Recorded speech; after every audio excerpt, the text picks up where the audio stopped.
السلام علیکم ویور اساس پروگرام اساس کفالت پروگرام بے نظیر انکم سپورٹ پروگرام وسیلہ تعلیم پروگرام اور دیگر تمام سبسڈی پروگرام کے ساتھ آج کی نئی خوشخبری ایک تو ایسے تمام خاندان جو بے نظیر انکم سپورٹ پروگرام میں نئے شامل ہوئے ہیں تو ان کو اب 3 کام ضروری کرنے ہیں جو کہ آپ کے لیے ضروری ہے۔ اگر آپ نہیں کریں گے تو اس میں آپ کے لیے مسائل بن سکتے ہیں۔ ایک تو ان خاندانوں کو جو نئے اہل ہونے والے ہیں ان کو اپڈیٹ کریں گے۔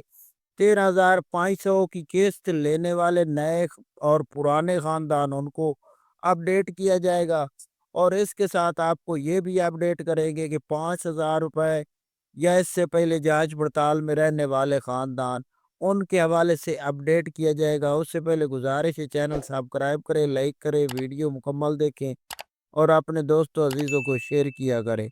تو آج کی جو نئی اپڈیٹ ہے اس میں سب سے پہلے اپڈیٹ کر دیں ایسے تمام خاندان جو اپنی اہلیت چیک کرنا چاہ رہے ہیں یا اپنا سٹیٹس جاننا چاہ رہے ہیں، تو وہ سب سے پہلے تو آپ 8171 پورٹل پر اپنا سٹیٹس جان سکتے ہیں، اور اس کے علاوہ ایک اور پورٹل ہے جو کہ ہنر مند پروگرام کا پورٹل ہے، اس پر اپنا سٹیٹس جان سکتے ہیں۔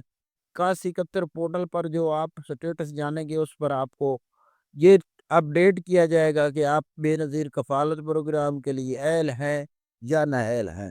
ایک تو یہ اپڈیٹ کر دے، اور جو اہل گھرانے ہیں خاص طور نئے اہل ہونے والے خاندان ان کو اپڈیٹ کر دیں کہ آپ لوگوں کو 13,500 کی قسط جاری ہوگی۔ اگر آپ نے لے لی ہے تو اب ستمبر کی قسط آپ وصول کر چکے ہیں، اب آپ کو 12ویں مہینے میں قسط ملے گی، اور اگر آپ نے نہیں لی تو آپ وصول کر سکتے ہیں، اس کے کوئی چارجنگ آپ سے نہیں لیے جائیں گے۔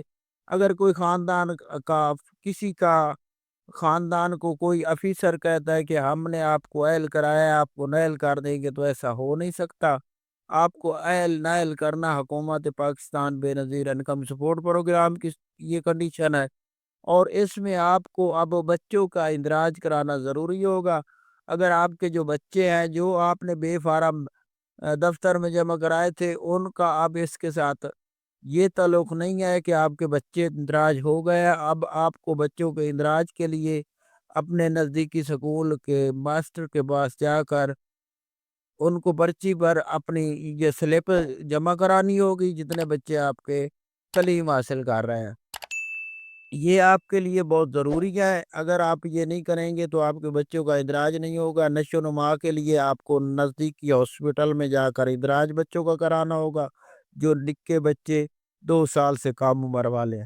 تو آپ 13,000 کی قسط وصول کر سکتے ہیں۔ اللہ حافظ۔